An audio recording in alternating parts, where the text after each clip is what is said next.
एक मेंढकों का झुंड था। जंगल के रास्ते होकर के गुजर रहा था। रास्ते में एक बहुत बड़ा गड्ढा था। दो मेंढक उसमें से उस गड्ढे में गिर जाते हैं।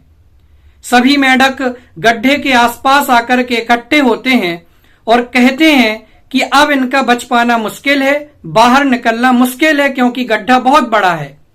दोनों मेंढक उनकी बातों के ऊपर ध्यान नहीं देते हैं और लगातार कोशिश करते रहते हैं।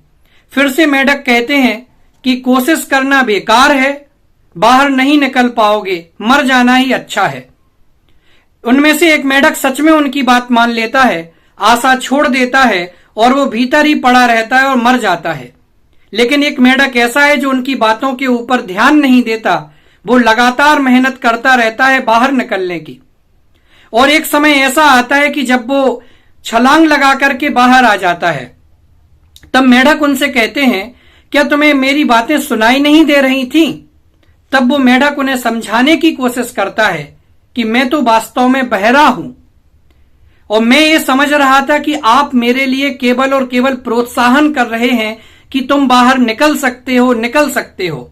अब सोचिए, यदि वो मेंढक बहरा नहीं होता तो क्या वो उस गड्ढे से बाहर निकल सकता था? आपका जवाब होगा नहीं। कहानी बहुत छोटी सी है, लेकिन इससे जो सीखने योग्य सबक है वो बहुत बड़ा है। क्या है सीखने योग्य सबक? कि देखिए, जो हमारी जुबान है, इस जुबान में जीने मरने की ताकत होती है। हम ऐसे शब्दों को बोल सकते हैं जिसके माध्यम से कोई व्यक्ति मर भी सकता है और कोई व्यक्ति जिंदा भी हो सकता है। जैसे वो पहला मेंढक उनकी बातों को सुनकर के मर गया।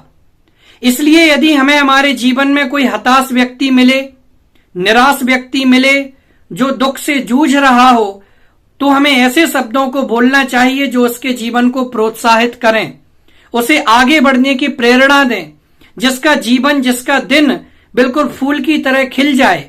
ऐसे शब्दों को बोलना चाहिए, ना कि ऐसे शब्दों को बोलना चाहिए कि वो अपने जीने की ही आशा को छोड़ दे। इसलिए आपको यदि कोई भी व्यक्ति दिखाई देता है तो उसे प्रोत्साहन करना सीखें। और इसी कहानी के माध्यम से एक दूसरा सबक आपके लिए भी है कि यदि कोई व्यक्ति आपसे नकारात्मक बातों को कहता है, बुरी बातों को कहता है, तो आपको उन पे मन पे नहीं लगाना है, आपको उस समय बहरा हो जाना है।